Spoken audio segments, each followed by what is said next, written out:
Orang yang bisa makan raw food adalah orang yang makannya penuh kehadiran. Karena dia tidak menyadari bahwa akar dari apa kecanduan makanannya itu akarnya adalah pikiran. Sebenarnya lidah kita sekarang ini sudah keracunan.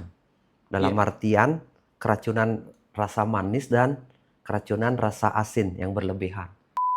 Sehingga supaya menghilangkan rasa besi, garamnya harus banyak. Menghilangkan rasa garamnya, manis, gula dibanyakin. dibanyakin. Dan itu membuat kita kecanduan.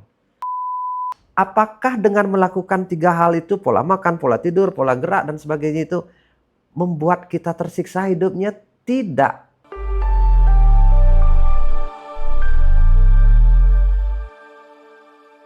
Ya, di kesempatan kali ini saya mungkin lebih mengajak Pak Putu mengobrol tentang kesehatan.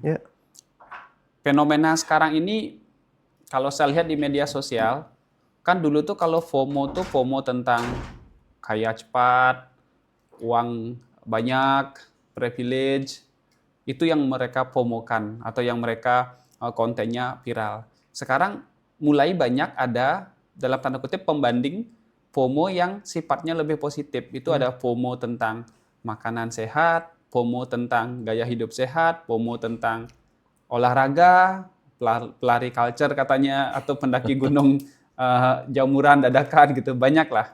Tapi dalam sisi lain saya melihat dari sisi karena kami juga, kita kan perusahaan herbal dan kita bergerak di bidang kesehatan sudah lumayan lama, kesehatan holistik. Jadi ini melihat sebuah hal positif malah, karena ketika FOMO-nya adalah berhubungan dengan gaya hidup yang lebih sehat, ya harusnya lebih baik dibandingkan FOMO yang berhubungan dengan hal-hal yang sifatnya mendorong orang untuk mungkin bergerak lebih cepat ataupun mendorong orang untuk melakukan segala hal untuk sukses gitu.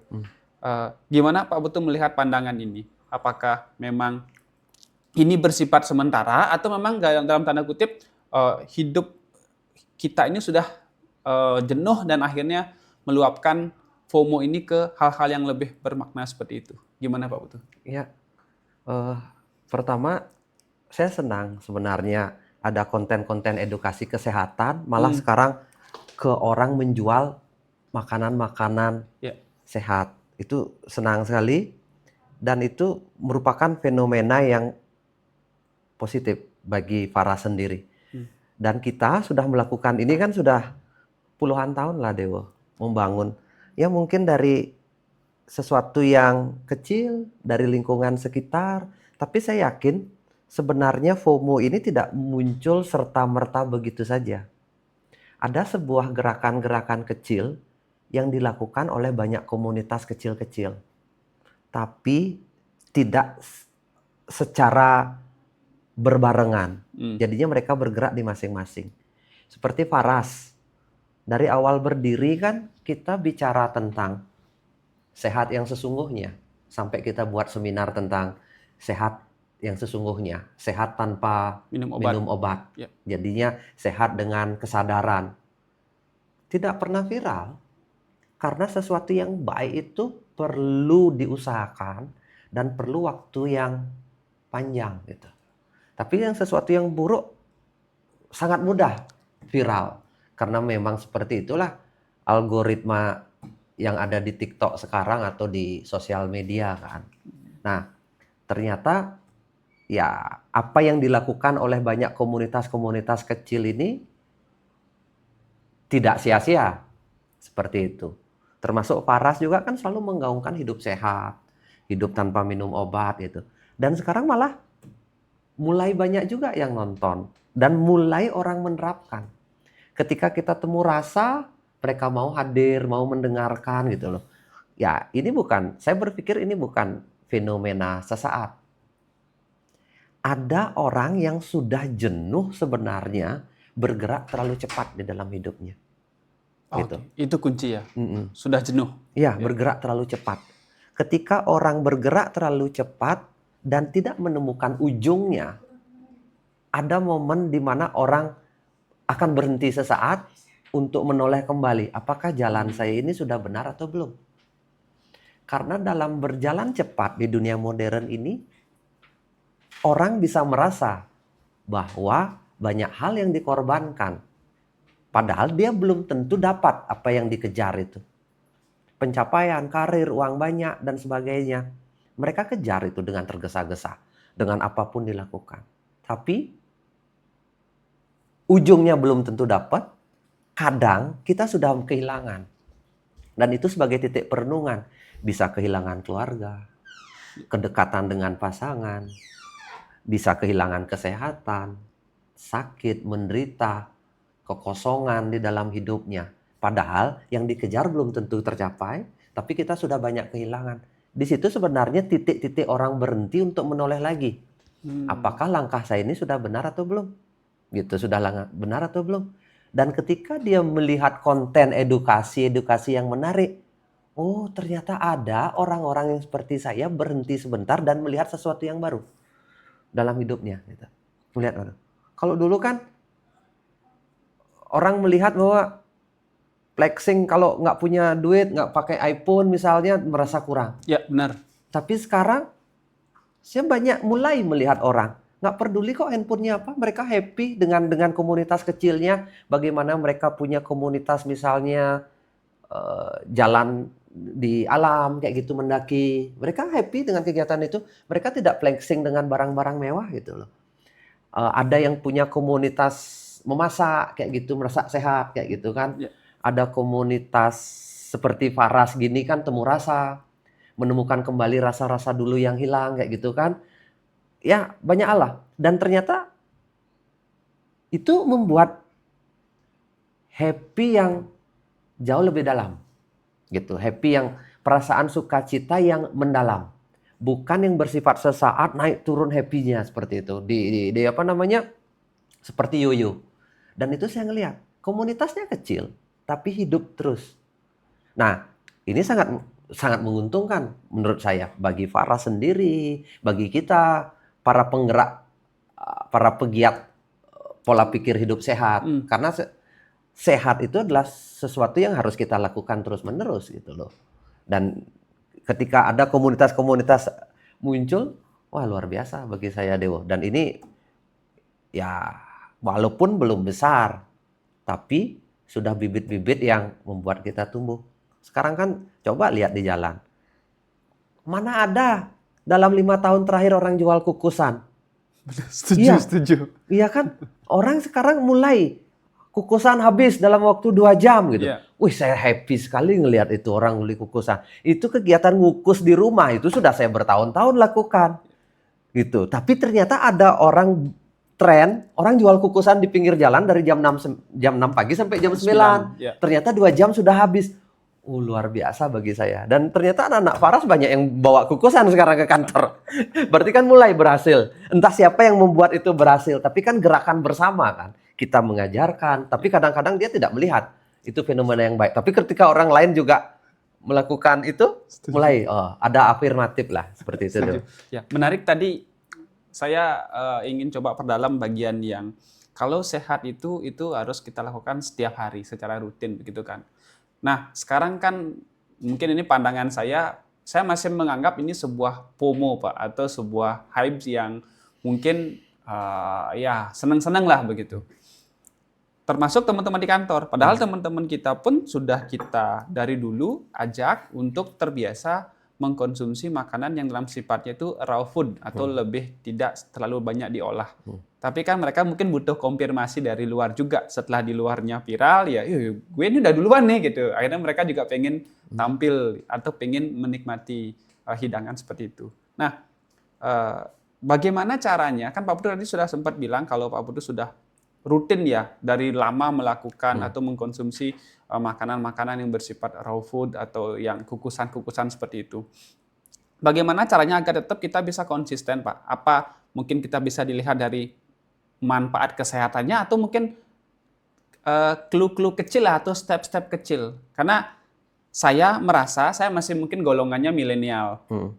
Konsisten itu tantangan terbesar. Suka dengan kukusan, sekali beli cukup, besok lagi, setelah itu lupa. Kembali lagi ke pengaturan awal di mana saya lebih enak mengkonsumsi makanan yang sifatnya instan.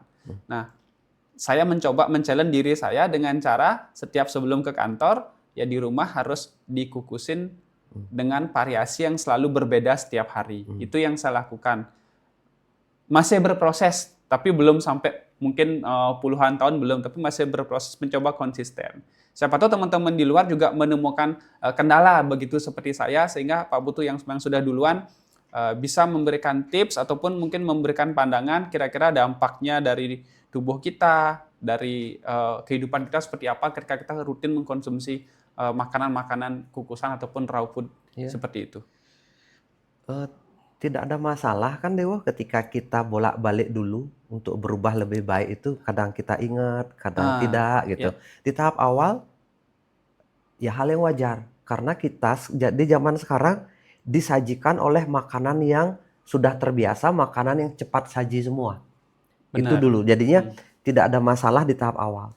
Tapi ketika kita sudah mulai menemukan kedalaman, baru sudah mulai menemukan rasa dalam perjalanan ini, baru kita akan bisa melakukan itu secara konsisten. Ketika kita ada waktu untuk jeda, Dewa. Tapi ketika kita ngebut di dalam hidup ini, kita nggak bisa berpikir, hanya beberapa hari kita akan balik lagi. Makan makanan yang tidak sehat. Karena sebenarnya keinginan untuk makan buruk atau makan fast food, makan yang digoreng, makan manis, itu muncul ketika suasana hati kita nggak enak. Oke, mungkin suasana hati nggak enak. Contoh, Dewa stres. Nggak mungkin Dewa akan tertarik makan makanan yang... Ya, saya cari gula, Pak. Oh iya, makan makanan yang kukusan itu. Nggak nyambung itu. Tidak akan menyelesaikan. Pasti Dewo akan mencari makanan yang digoreng, atau coklat, alkohol. Ya coklat atau ya minuman beralkohol atau apapun bentuknya, karena itu relate dengan suasana hati. Nah, kenapa sekarang orang banyak kecenderungannya makanan buruk semua, di samping enak, suasana hati sangat mendukung. Nah, suasana hati itu diciptakan hampir setiap hari. Keterputusan dengan alam, keterputusan dengan diri sendiri, tergesa-gesa ini, semua pekerjaan kantor membuat kita ngebut deh. Target pencapaian itu.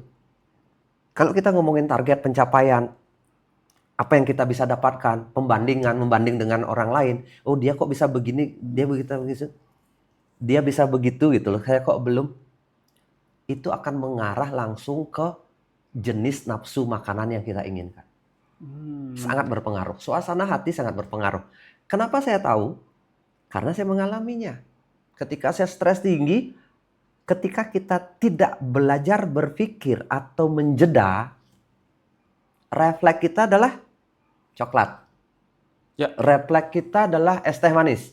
Ya, benar. Refleks kita adalah fried chicken. Ya, yang digoreng-goreng yang banyak garamnya itu. Refleks kita adalah makanan snack-snack itu dan sebagainya. Ketika kita menjadi otomatis dalam hidup kita. Pokoknya tidak menjeda. Apa sih yang terjadi kok saya makan begini lagi gitu loh. Nah, makanya penting di dalam hidup kita ini adalah tidak tergesa-gesa di momen-momen tertentu. Itu yang selalu diingat. Tidak tergesa-gesa. Boleh kita tergesa-gesa dalam pekerjaan, tapi setelah itu ada breaknya. Makanya orang yang bisa makan raw food adalah orang yang makannya penuh kehadiran. Karena sebenarnya raw food itu harus dinikmati proses makannya. Raw food itu, contoh kukusan. Nggak bisa dimakan tergesa-gesa itu. Nggak. Kenapa makanan yang manis bisa dinikmati tergesa-gesa? Karena dia manisnya ekstrim. Karena gulanya ekstrim, garamnya ekstrim, dan kita tidak perlu menikmati itu. Udah keras terasa. Dan itu mendukung stres kita. Mendukung hidup yang tergesa-gesa ini. Makanya sebenarnya apa yang terjadi sekarang ini, fenomena orang makan makanan yang fast food, junk food, dan sebagainya, itu sebenarnya selaras dengan pikiran yang tergesa-gesa ini. Namanya fast food. Berarti kan dimakan oleh orang yang fasting gitu loh. Ya, orang yang berpikir cepat. Dia nggak bisa nalar. Tapi kapan kita akan mulai berpikir raw food? ketika kita mulai belajar diam. Nah, makanya ketika dia mencapai itu tidak ada ujungnya, mulai dia diam. Kenapa tubuhku sakit ya? Mulai dia merenung, dia mulai tahu. Mungkin ini kok nggak nyambung sih jawaban saya, tapi kalau kita gali sampai ke akar, itu jawabannya deh. Ya, kenapa Dewo naik turun? Karena Dewo tidak naik turun di makannya. Orang yang bisa semangat, habis itu hilang. Karena dia tidak menyadari bahwa akar dari apa kecanduan makanannya itu adalah akarnya adalah pikiran yang terlalu tergesa-gesa. Oh, keren. Saya nggak nyangka arah jawaban Pak Putu ke sana. Tapi saya nangkep satu hal yang saya lihat. Kenapa orang yang sudah dalam tanda kutip sukses di bidang mungkin kekuasaan, kemudian di bidang ekonomi begitu. Mereka cenderung gaya hidupnya itu lebih bagus. Sering olahraga, makanannya dijaga, malah banyak yang tanpa garam atau tanpa MSG. Dulu majikan saya di kampung Singaraja juga begitu. Makanya kami sampai berpikir, kan kenapa orang kaya itu jadi dalam tanda kutip kebalik dunianya ya? Kok mereka lebih memilih makanan hambar dibandingkan makanan enak gitu. Tanda kutip enak itu adalah pedas, asin, manis, umami lah. Ya. Semuanya keras gitu, sepek dulu bumbunya. Tapi itu saya SD, ketemu sama majikan saya, kan orang tua saya itu mengelola kebun Pak. Ya, yang punya kebun itu ya sudah lumayan lah dari segi kehidupan, maksudnya secara ekonomi gitu. Mereka malah kebalik hidupnya. Ini mungkin nyambung dengan yang Pak Putu bilang tadi ya. Karena setelah kita sampai ujung, akhirnya kembali baru bisa melihat mungkin jedanya lebih banyak mereka punya waktu. Tidak mesti kok. Jadinya kemungkinan iya jawabannya, tapi juga bisa tidak. Bisa tidak itu maksudnya orang yang punya waktu untuk hening, untuk menyadari, untuk aware, orang itu yang akan sadar. Nah, biasanya orang yang tidak sadar dengan makanan buruk itu karena hidupnya sudah otomatisasi. Sangat otomatis. Jadinya tidak ada waktu untuk mencintai dirinya atau waktu untuk diam. Ya kita lihat kan politikus juga kan banyak kaya, tapi kan kita lihat ya perutnya buncit dan sebagainya, banyaklah pola makannya dan sebagainya kan bermasalah juga. Jadinya tidak mesti kaya sebenarnya. Tapi kapan kita ada waktu jeda atau merenung, maksudnya waktu melambat dalam satu hari itu bisa sangat menolong. Gitu. Waktu melambat. Kadang-kadang waktu melambat kita adalah waktu di pagi hari. Nah, biasanya orang pagi hari itu pasti bisa makan kukusan. Oh iya, ditemani karena kopi. waktu di situ waktu melambat. Ya. Tapi kalau sudah siang di kantor itu kasih kukusan belum tentu dimakan. Walaupun dia beli di kukusan tapi belum tentu dimakan karena dia stresnya tinggi. Nah, ketika dia stres tinggi di jadwal makan, kalau dia sudah terbiasa pagi makannya melambat, otomatis dia sadar dan dia bisa makan kukusan. Tapi ketika dia lupa melambat namanya deh, jeda itu melambat. Ketika dia ingat melambat, sudah terbiasa otomatis setiap makan dia melambat. Itu kebiasaan itu akan muncul terus, kebiasaan. Biasanya waktu melambat bisa diciptakan melambat itu pada saat makan, baru bangun mau tidur. Itu yang paling bagus, makan baru bangun mau tidur. Cukup itu aja. Yang lainnya silakan cepat. Itu semua itu waktu peralihan ya, baru bangun peralihan. Iya, waktu makan. Nah, tapi kalau kita tidak itu ya lewat begitu saja semua. Baru bangun langsung lihat HP. Udah makanannya nggak bisa kukusan. Ya. Tetap tidak ada perlambatan jadi. Tidak ada perlambatan gitu. Makanya yang sulit di zaman sekarang itu adalah waktu bengong. Orang nggak bisa bengong sekarang. Bengong itu waktu sangat imajinatif kita. Orang-orang bengong itu ya. Makanya ada sekarang kompetisi bengong. Siapa yang bisa bengong paling lama? Logikanya iya. Karena Dewa bengong dikit, apa yang Dewa lakukan? Ngambil HP. Ya. Ngambil HP langsung scroll TikTok. Kalau bengong itu ada rasa salah rasanya Pak, bingung kita. Makanya kalau dianggap saya ketika misalkan nganter istri belanja gitu, kan itu bengong Pak, nunggu ya. Okay. Bareng dia juga milih salah gitu kan, mending kita bengong. Pasti mikir kalau bengong itu sendiri kita bengong salah, ambil HP. Perasaan itu yang muncul. Itu yang problem manusia zaman sekarang, Leo. Bengong itu waktunya koneksi dengan diri sendiri. Ada apa ya tadi? Kok bisa ya begitu ya tadi? Apa yang terjadi? Sehari ini mau ngapain saja? Itu bengong, Leo. kita akan muncul banyak pikiran, self talk itu akan terjadi. Tapi ketika kita ngambil HP, banjir informasi lagi kotak kita. Nggak ada waktu kecerdasan di dalam tubuh itu muncul. Kecerdasan berpikir itu hilang. Karena informasi itu banjir dari luar. Orang-orang yang banjir informasi dari luar, intuisinya mati. Sepakat, Pak. Intuisinya mati. Baru ngomong intuisi, belum kecerdasan untuk menyembuhkan dirinya sendiri. Belum kecerdasan untuk menjadi orang kaya. Kecerdasan, pokoknya semua kecerdasan. Kecerdasan finansial, kecerdasan kesehatan, kecerdasan emosional, itu muncul di jeda bengong atau jeda itu. Tapi orang zaman sekarang kapan ada waktu jeda? Gak ada. Diam sedikit, mau ngambil informasi, lihat HP. Mau ngomong apa? Gak bisa. Makanya orang sakit susah sembuh sekarang. Orang di rumah sakit ada TV gede dihidupin, dia sakit disuruh nonton TV. Padahal waktu untuk self talk sama tubuh. Untuk memberi ruang tubuh untuk memberikan proses recovery atau penyembuhan. Kecerdasan tubuh itu muncul. Makanya saya selalu sarankan, yang sakit itu beli minyak paras. Beli apa hubungannya gitu loh. Memang sih kalau suruh beli belum tentu ada hubungannya. Balurkan minyak paras itu waktu bengong namanya, waktu jeda. Sentuh tubuhmu. Kalau secara rasional atau secara mungkin penelitian, nggak ada tuh gosok-gosok minyak paras bisa menyembuhkan sakit saya. Tapi dari sisi kecerdasan, dia menyentuh kecerdasan yang paling esensial di dalam tubuh.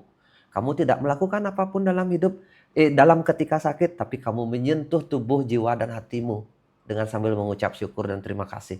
Hari ini saya bisa menyentuh karena saya sakitlah, saya bisa menyentuh tubuh saya dengan menggosokkan. Dengan aroma yang begitu lembut, sehingga kita melambat pikirannya.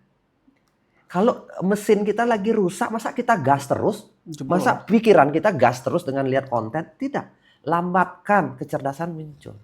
Itu yang terjadi. Oh, pantas berarti di dalam pengaplikasian minyak paras itu kita kan sebenarnya bisa 5 menit selesai gosok-gosok cepet-cepet gini kan. Tapi Pak Putu selalu mengajarkan 15 sampai 30 menit bahkan sampai 1 jam. Iya. Sehingga ada waktu untuk kita bisa self talk tadi ya. Sekaligus juga mungkin ya bisa waktu jedanya ada gitu. Tanpa kita sadari malah terjeda di sana. Iya. 5 menit pun tidak ada masalah, itu sudah jeda namanya, jeda dengan menggosokkan. Waktu 5 menit, tapi 5 menitnya jangan tergesa-gesa.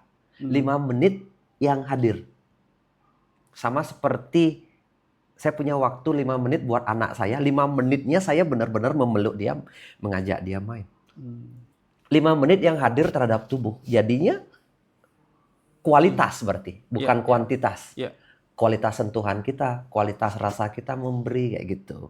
Makanya minyak paras itu bukan obat, sekali lagi. Tapi ruang jeda untuk menemukan kembali kecerdasanmu yang hilang. Oh, ini mungkin yang banyak mungkin kita harus ingatkan lagi, Pak.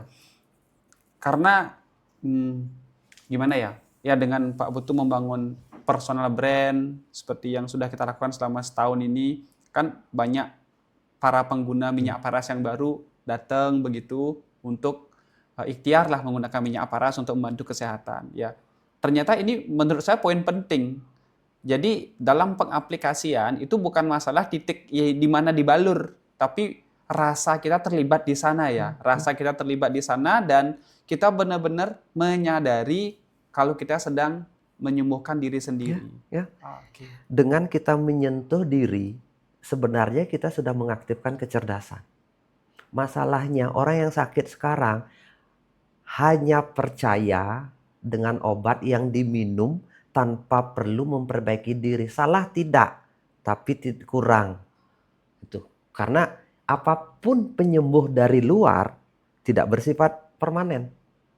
Dia hanya mengatasi gejala.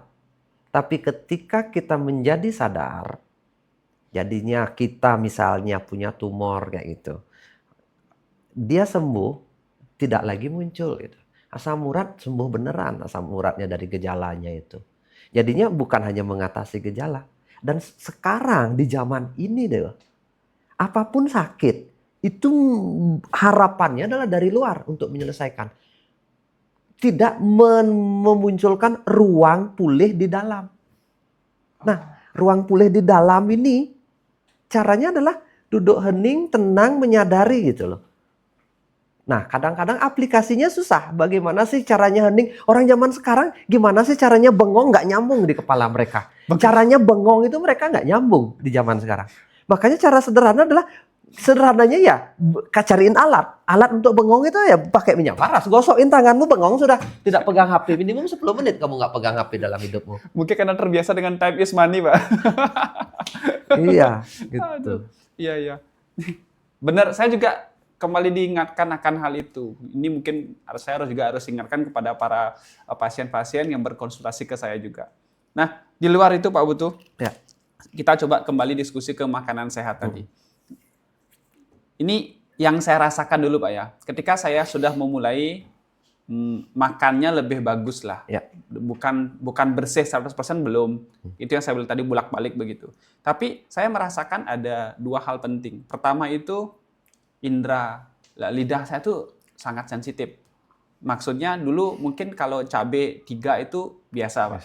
Sekarang cabai 1 kepedesan Pak. Itu poin 1. Terus ketika mengkonsumsi makanan yang ada di Indo April, misalkan snack-snack begitu, dulu itu 2 bungkus habis. Sekarang saya menghabiskan 1 bungkus, saya harus menghabiskan air 2 liter Pak. Atau menghabiskan 1 botol air mineral yang 600 ml begitu.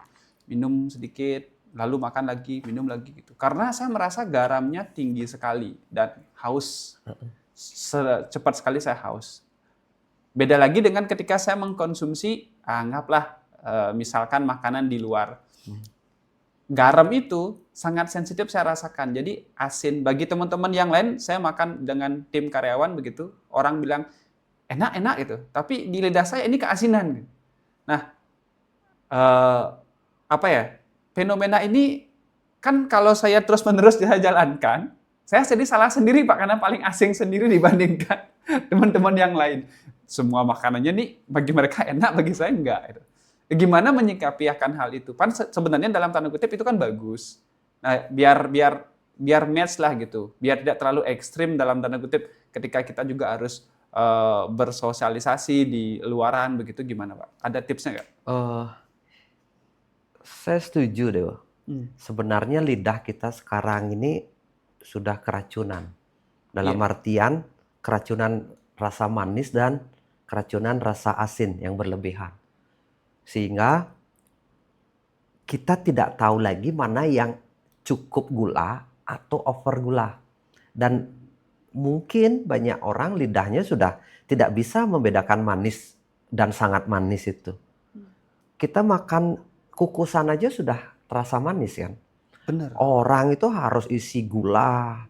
Terus es teh itu kadang-kadang sepertiganya gula. Coba lihat orang bikin es teh kan sepertiganya gula. Kalau snack-snack yang itu sebagian besar ya garam. Itu untuk menghilangkan semua makanan yang diolah dengan mesin. Itu garamnya harus tinggi deh. Garamnya harus tinggi. Supaya apa? Supaya tidak rasa mesinnya itu terasa. Rasa besi alat pengolahannya itu. Dia ada rasa yang nggak enak, pahit-pahit rasanya. Kalau Dewa pernah memasak sesuatu yang kelamaan di besi atau di apa, terasa pahit. Menghilangi rasa pahit itu makanan ultra proses gimana caranya menghilangin? Garam yang banyak. Kasih bumbu lebih pekat lagi ya. Tapi kan asin dia. Ya. Nah, menghilangkan asin gimana caranya menghilangkan asin? Manis. Ditambah manis lagi. Ya. Sehingga supaya menghilangkan rasa besi, garamnya harus banyak. Menghilangkan rasa garamnya, manis. Gula dibanyakin. Dan itu membuat kita kecanduan tanpa kita sadari. Dan itu fenomena yang orang lakukan. Nah, kita yang sudah biasa detok lidah kita netral, seperti agak mendekati bayi, yang makan sedikit saja sudah terlalu manis, kadang-kadang bingung. Mereka bilang kurang manis, kita sudah kemanisan. Yang biasanya saya lakukan, Dewa, kita sadar setiap saat. Misalnya saya ke pesta atau ke acara paras gitu kan, di hotel, mau nggak mau harus milih, ada menu. Di sana kan, ada menu harus milih. Ketika kita tetap tidak tergesa-gesa, kita tahu mana yang kita pilih untuk kita makan. Jadinya tidak mesti kok kita harus di zaman yang serba makanan serba instan ini ada kok pilihan yang bagus, tetap ada. Yang tidak harus kita fanatik berlebihan harus bawa makanan sendiri dari rumah. Itu over ekstrim yang kadang-kadang berbalik arah sendiri nanti. Jenuh kita. Ikutin aja flow apa yang ada di masyarakat. Kita makan apa yang ada, misalnya kalau kita bertamu, nikmati makanan yang ada. Misalnya semua makanan penuh, ya udah nasi aja sama sayur ambil sedikit gitu loh. Yang penting kita makan menjadi kenyang. Tapi prinsipnya di rumah sendiri, di situ yang titik yang paling harus kita jaga. Makanya orang berpikir, saya kan Pak Putu kok di luar kadang-kadang ngaco makanannya. Saya nggak peduli, itu karena bukan kebiasaan saya. Tapi kebiasaan saya orang yang tidak lihat apa yang saya makan di rumah. Setiap pagi kan saya makan kukusan jagung, kacang kedelai, kacang itu ada mame, terus ada beberapa lagi ubi ungu, ubi sama kentang. Itu saya bagian sama sekali kan. Tapi kalau di luar, yuk makan apa saja gitu loh. Tidak ada masalah. Itu kan hanya sekali. Tapi yang berkali-kali kita lakukan itu di rumah. Pokoknya jangan berpikir ada rasa bersalah ketika melakukan itu. Ya bagian dari kegiatan sosial lah itu. Jauh lebih baik udah itu. Kalau kita nanti suatu saat benar-benar di rumah saja, ya pasti kita jauh lebih sehat. Tidak ada masalah sih itu, Dewa. Oke. Terima kasih Pak Putu. Jadi jangan ada rasa bersalah. Oke. Yang tadi saya menarik, sadar ya, ketika di luar itu sadar ketika mau makan. Memilih makanan secara sadar. Sadar. Kalau kita lagi ada event, ya dari dulu sih mungkin peserta event ataupun saya sendiri begitu, ketika melihat menu makanan yang begitu banyak, ya kan dalam tanda kutip kita pengen nyoba kan. Pengen nyoba, semuanya pengen kita coba begitu. Ya tidak ada salah, nafsu. Kadang-kadang kita ngikutin nafsu kan. Kita ingin nafsu. Ya mau gimana? Tapi kalau orang yang sudah sadar kesehatan, tidak akan memilih jalan itu. Sama seperti orang kehausan, minum air banyak gitu loh. Jangan sampai kamu haus, minumlah air setiap hari kayak gitu loh. Biasakan pola hidup gitu. Kita kecanduan, tapi kita tidak dapat ya. Akhirnya kita balas dendam. Ketika ada event, makannya banyak sekali, semua makan. Itu bahaya sekali itu. Seperti kita ingin balas dendam. Nah, itu yang terjadi orang yang naik badannya, naik turun yang yo-yo itu. Ya, drastis, naik drastis, turun ketika drastis. Diet ekstrim, ada faktor tolaknya nanti itu ketika dia lupa akan dietnya, dia akan gemuk ekstrim gitu. Apa namanya, bukan gemuk ekstrim. Memilih makanan itu tidak peduli, seperti ngamuk makannya. Ya. Gitu. Balas dendam. Balas dendam ya, efek balas dendam lah itu namanya mungkin ya, efek balas dendam. Kenapa? Karena dia melakukan dietnya tidak secara sadar. Dietnya tidak secara sadar. Dia tidak melakukan itu dengan kesadaran. Tapi karena FOMO, takut dibilang gemuk sama orang. Takut supaya nanti bisa dilihat lebih cantik itu loh. Faktor luar semua, bukan karena kesadaran. Tapi kalau karena sadar, dia akan menjaga semuanya. Jadinya ketika kita sadar, makanan itu menjadi pola hidup kita. Gitu. Menjadi olahraga akan menjadi pola hidup, makanan sehat akan menjadi pola hidup, istirahat yang bagus akan menjadi pola hidup karena kita sadar. Apakah dengan melakukan 3 hal itu, pola makan, pola tidur, pola gerak dan sebagainya itu membuat kita tersiksa hidupnya? Tidak. Ketika kita menemukan kebahagiaan di titik itu. Nah, kebahagiaan. Banyak orang, biar menyiksa diri, semua makanan di diet gitu. Benar. Iya.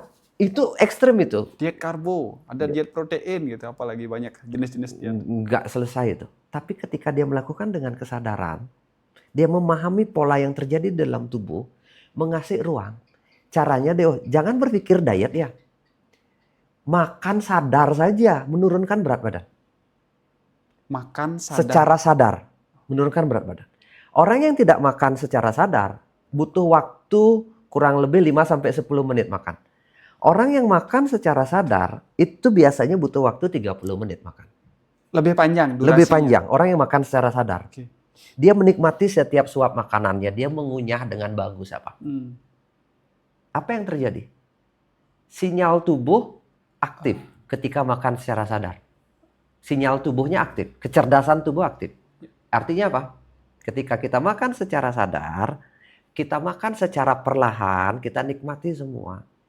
15 menit muncul sinyal tubuh mengatakan cukup, kenyang. Berhenti dia makan. Jadinya dia pelan sekali, kenyang. Coba deh. Kalau kita makannya tidak sadar, makan cepat, di sebelahnya ada handphone. Apa yang kita makan? Gula, kita minum es teh, kita minum apa? Tidak ada sinyal kenyang. Penuh dulu perut kita, nanti sinyal kenyangnya datang belakangan. Ketumpuk dia. Nggak kerasa. Nggak kerasa. Ya? Tapi ketika kita makan pelan, makan dengan penuh kesadaran, handphone semua agak dijauhkan sedikit, ngobrol secukupnya dengan orang, kita nikmatin setiap, ini ada sambal kita.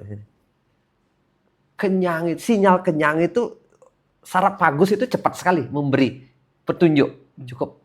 Sudah setengah perut, sudah cukup. Sudah setengah isi. Setengah isi itu pencernaan, lambung setengah isi. Dia langsung mengatakan cukup ke otak. Tapi kalau makan tergesa-gesa atau tidak sadar, sudah penuh pun pengen lagi. Karena sinyalnya itu tidak muncul. Sinyal tubuhnya. Itu yang menyebabkan. Makanya tidak perlu kok mencari kurus itu. Makan secara sadar saja. Otomatis kamu tidak akan makan gula. Kamu tidak akan makan garam berlebihan. Kamu tidak akan makan nasi berlebihan. Malah kamu akan milih kukusan, banyak seratnya, sayur akan terasa enak. Kapan sayur terasa enak? Ketika kamu makan sadar. Kapan wortel terasa enak? Makan sadar. Dan itu membuat kamu kenyang. Dan sangat kita nikmatin. Setelah itu, setelah makan, tubuh kita jadi ringan. Kalau kita makan semua yang tadi manis, gula, terus goreng-gorengan itu, butuh waktu 6 jam lelah kita. Capek tubuh kita. Untuk apa? Mencerna. Otak nggak kepake, nggak bisa kita mikir secara normal, bego kita pokoknya lama. Ngantuk tapi lagi.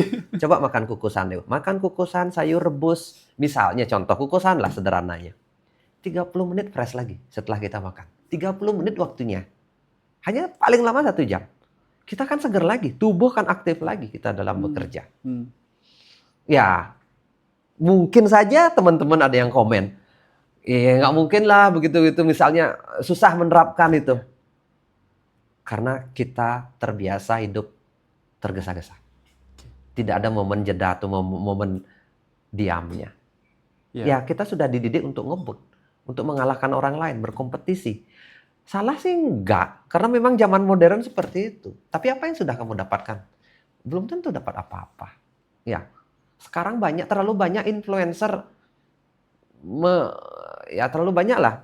Nginfluen hidup cepat. Harus lebih baik. Punya duit harus sekian M, harus sukses, jadinya investasi berbagai jenis. Salah sih enggak sih menurut saya. Tetap saya bilang nggak pernah itu salah. Tapi hati-hati, tanpa kesadaran itu hanya gelembung yang bisa meledak kapanpun gitu. Dan itu bisa arus balik buat kita. Kita menjadi sakit, lelah, stres, anxiety, kecemasan, panic attack, banyak lagi yang muncul kecemasan gitu. Penyakit itu nggak ada zaman dulu Dewa. Penyakit stres, panic attack, kecemasan, anxiety itu nggak ada. 100 tahun yang lalu nggak ada berlebihan seperti itu. Sekarang hampir semua anak buah, anak muda sekarang kecemasannya itu luar biasa. Benar-benar. Yang ini Pak, kayaknya banyak orang yang gagal diet, yaitu tadi ya tidak berkesadaran. Atau mereka tuh diet, setelah mencapai target atau achieve targetnya mereka, lupa. Setelah lupa, kembali lagi ke settingan awal. Nah, beberapa teman kita juga ada begitu. Terbiasa mereka makan sehat karena ingin menurunkan mungkin kadar kolesterol atau kadar gula begitu. Tapi ketika sudah tercapai, lupa lagi, kembali lagi ke makanan ini. Artinya mereka belum tersadarkan dari dalam dirinya ya. Mereka menggunakan faktor luar untuk memicu perubahan gaya hidup. Nah, ini pesan kepada teman-teman semua. Jadi kalau menemukan kalian fase seperti itu, coba gali faktor dari dalam diri ya. Temukan itu sehingga dengan begitu harusnya lebih permanen perubahan gaya hidupnya terjadi. Iya betul sih. Zamannya sekarang memang zaman industri mengeksploitasi kita, tubuh kita, karena kepentingan bisnis semua. Makanan dibuat kita kecanduan, bukan hanya rokok membuat kecanduan, kan makanan yang membuat kita kecanduan, sehingga kita butuh sadar. Balik lagi, kita butuh sadar. Tapi ketika kita balik, jangan salahkan diri, ulang lagi kok. Ya karena anggap aja gravitasi, kadang-kadang ya memang kecenderungan manusia lebih gampang kok berbuat buruk daripada berbuat baik gitu. Tetap sih teori itu. Ya air itu lebih gampang kok didorong turun daripada ditarik naik gitu, ditarik naik. Tapi ingat ketika kita mampu berubah, ada kebahagiaan yang tidak bisa kita jelaskan. Daripada kita tetap menikmati makanan yang, contoh makanan yang buruk itu. Ada kebahagiaan yang tidak bisa kita jelaskan nanti. Ketika tubuh kita sehat, ketika kita berjuang melalui. Sama seperti orang sukses lah, sudah 10 tahun berjuang, baru kemudian dapat hasil gitu. Ada kebahagiaan yang tidak bisa dijelaskan. Begitu juga di dalam kesehatan. Begitu juga di dalam gaya hidup. Ada hal yang tidak bisa kita jelaskan. Gitu. Tidak bisa kita jelaskan ketika kita bisa menikmati manisnya nasi beras merah. Nikmatnya ubi ungu gitu. Nikmatnya kita sukun gitu misalnya. Sukun gitu ya, bisa direbus gitu sekali waktu. Itu tidak bisa dijelaskan. Pokoknya enaknya lama deh. Bukan enak sesaat habis itu pengen lagi. Coba nah, semakin kita pengen gula, nanti pengen lagi gula yang lebih lagi. Nanti pengen lagi, nggak ada 2 jam pengen lagi coklat yang lebih banyak lagi gitu. Seperti itu. Ya, belajarlah. Tapi inti dari semua ini saya pengen bilang, belajarlah sadar dengan diri sendiri. Bahwa problem manusia sekarang itu adalah putus dengan dirinya sendiri, putus dengan alam, putus dengan lingkungan. Gitu. Terus nomor 1 keterputusan itu. Nomor 2 adalah ketergesa-gesaan. Ya, kita terlalu ngebut dengan segala hal. Terlalu banyak orang yang nginfluen bahwa kalau kamu tidak sukses, kalau tidak punya duit, tidak dianggap orang. Coba kamu tidak tidak bawa iPhone, buruk kayak gitu. Belum tentu. Setiap orang punya rasa syukur atau rasa cukup itu versinya masing-masing gitu. Mungkin kelihatan aneh di zaman orang yang bicara duit berlebihan. Saya pernah punya jadi orang miskin kok. Tidak bisa makan dalam 1 hari itu. Tapi apakah saya mengeluh dalam hidup atau marah dengan kehidupan? Hampir tidak pernah. Nggak pernah. Kenapa? Karena dari kecil saya diajarin hidup cukup. Orang tua saya mengajarkan cukup. Gitu loh. Makan ya, makan apa yang kamu punya. Gitu loh. Makan apa yang kita punya. Terus bermain, ya bermain kelereng. Mau ngomong apa? Main peta umpet. Bahagia. Dan tidak pernah saya diajarkan, kamu harus begini ya nanti cari uang yang banyak. Nggak pernah diajarin. Tapi bagaimana kita selalu menjalani hidup ini, keseharian penuh rasa riang, gembira, dan bahagia itu. Nah, ketika saya kuliah di Surabaya dan tidak punya uang, bapak saya PHK, saya sama sekali, mungkin sedikit lah, atau sama sekali tidak ada rasa penyesalan atau kok hidup saya begini ya, tidak punya uang ya. Enggak. Gitu. Ketika saya tidak bisa makan hari ini misalnya, ya saya punya uang 500 perak, ya saya beli nasi pecel, nasinya saja sama sayur pecelnya, nggak isi tempe, nggak isi telur gitu loh. Secukupnya. Itu di titik yang paling ekstrim. Di titik yang paling ekstrim pun saya tidak makan sehari, tidak pernah terbersit marah. Karena saya merasa, ya inilah saya, keadaan saya. Untuk besok gimana? Saya berusaha cari uang yang lain. Bukan berarti kita berhenti mencari uang. Gitu. Nah, rasa cukup ini ternyata menelurkan insight yang begitu besar dalam hidup saya. Pikiran-pikiran, saya banyak belajar tentang hidup holistik itu, Dewa. Nah, ketika saya belajar banyak hidup holistik dalam kekurangan, dalam tinggal jauh dari orang tua gitu, saya punya insight ternyata akhirnya apa? Hidup sehat itu nggak butuh diperjuangkan. Hidup sehat itu adalah sebuah pola hidup gitu loh. Dan itu sebagai dasar saya sekarang punya tanda kutip kerajaan bisnis seperti ini deh. Hidup sehat gitu loh. Itu menjadi fondasi. Apakah saya pernah berpikir saya menjadi kaya? Tidak. Dan kamu sih bisa ngomong karena kamu sudah kaya. Saya nggak pernah mengeluh ketika saya miskin. Gitu.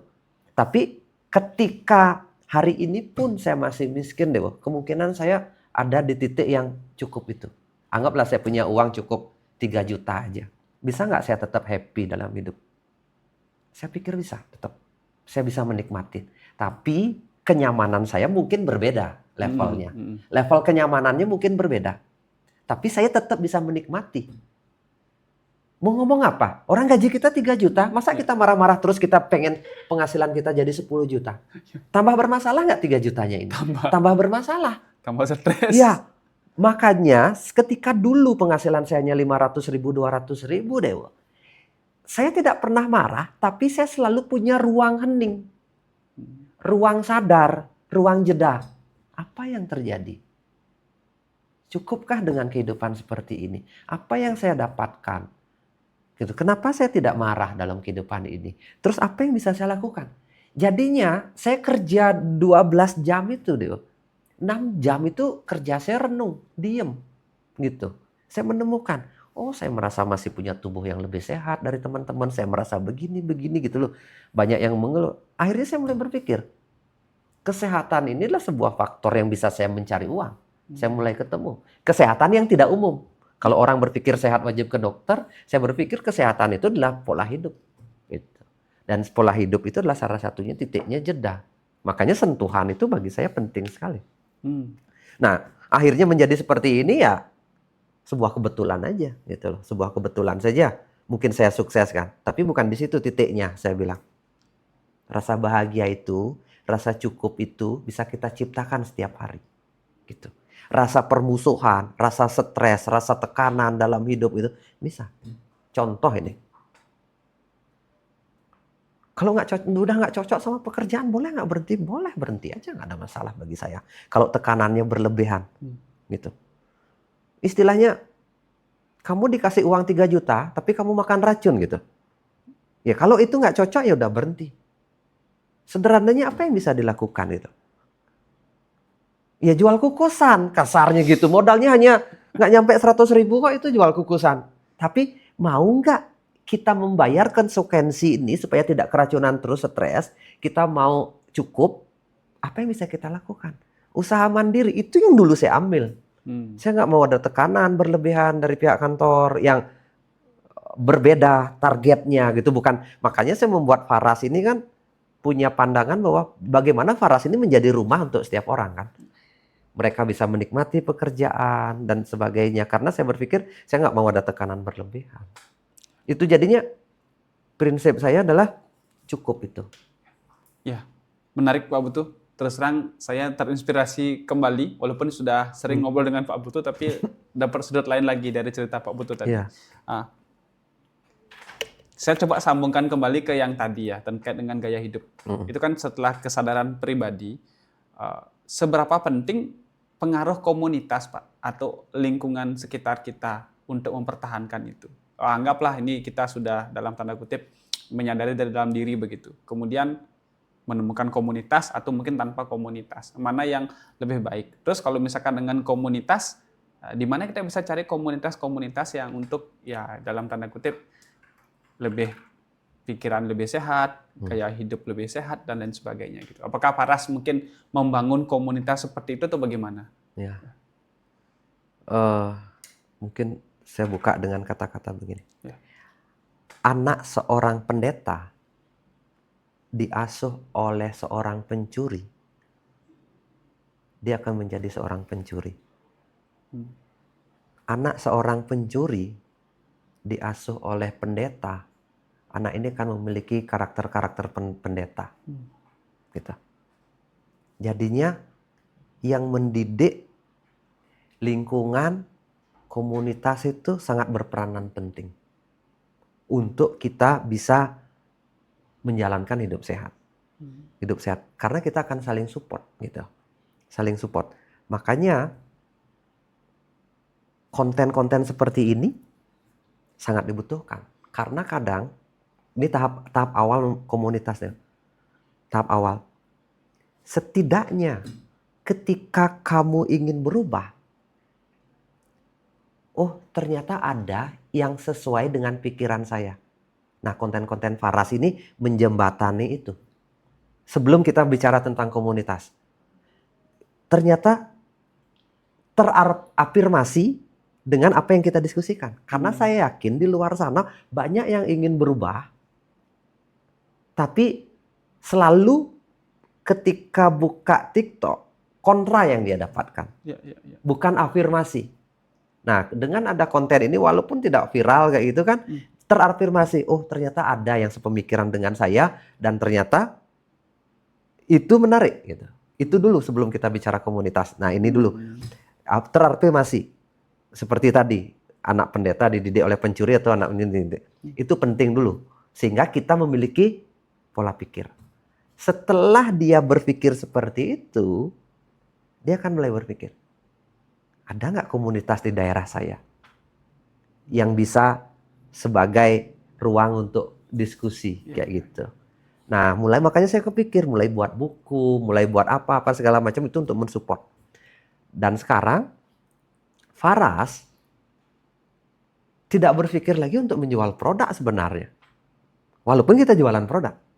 Kapan saya pernah bilang, teman-teman beli minyak Faras, ini bagus sekali mengatasi banyak puluhan jenis penyakit gitu. Nggak pernah bicara. Karena ini efek samping dari sebuah komunitas. Kalau komunitasnya tercipta, ruang jeda tercipta, bahwa dia ngerti sentuhan itu menyembuhkan, bahwa cinta itu bagian dari proses penyembuhan, minyak Faras akan jalan dengan sendirinya. Saya nggak peduli itu laku. Makanya yang terpenting, saya selalu bilang juga sama Dewi, yang terpenting di Faras itu adalah bagaimana membangun komunitas yang peduli, penuh cinta, dan mengerti makna hidup itu seperti apa. Itu yang penting. Makanya kita buat acara ngumpul-ngumpul, misalnya temu rasa. Kita ngumpul sesama karyawan, nanti kita buat event-event yang menarik, yang terkait dengan gaya hidup sehat dan sebagainya, kayak gitu. Kita ketemu dengan influencer-influencer yang nyambung dengan pola pikir kita. Itu yang kita ambil. Dan itu nanti akan sangat menolong untuk banyak orang deh. Karena di zaman yang serba penuh dengan gimmick ini, sangat jarang orang yang melakukan itu dengan tulus. Branding itu hanya sebuah gimmick, ingin menunjukkan sesuatu itu benar. Tapi dia tidak melakukan dengan sungguh-sungguh. Karena brand itu seperti apa rasa yang ingin dicapai. Tapi saya nggak kepikir itu. Saya kepikir bagaimana benar-benar orang mau berubah. Karena saya hadir di muka bumi ini penuh dengan rasa sakit dulu. Karena saya tidak mau lagi terulang dari orang lain kan. Saya pernah sakit, pernah menderita dalam hidup, pernah mengalami kesulitan, pernah polio gitu.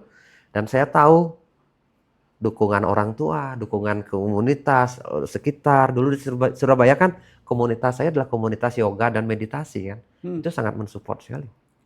Dan kita kan banyak ada komunitas di Faras itu. Jadinya pentingnya komunitas itu lebih penting dari produk itu sendiri deh.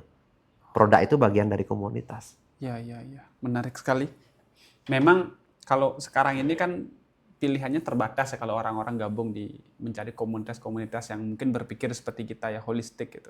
Saya waktu Pak Putu bikin Embos dengan Pak Dr. Boyan Mustike, awalnya saya sudah kepikir ini Faras ini sudah bukan berupa bentuknya minyak lagi, tapi berupa retret kah, menjadi bentuk yang lain begitu. Bentuk fisiknya itu berbeda-beda jadinya saya melihat. Bukan hanya satu bentuk sediaan produk gitu. Yang saya lihat, saya langsung sempat cerita juga ke Pak Putu ya terkait hal itu. Dan ya itu mungkin beberapa tahun yang lalu, setelah itu memang kejadiannya, mengarah ke situ. Alam menuntun kita ke arah yang sesuai dengan keinginannya dia gitu. Dan syukurnya respon dari masyarakat kan bagus. Ya saya tahu bagus tuh karena orang baru datang. Jadi kalau menurut saya sendiri kan di bisnis itu kalau tidak ada pertumbuhan orang baru kan artinya stuck dia gitu. Tapi ini yang saya rasakan. Ya. Terima kasih Pak Putu waktunya untuk sharing. Ini kayaknya udah ada sejam nggak sih? Sudah ya.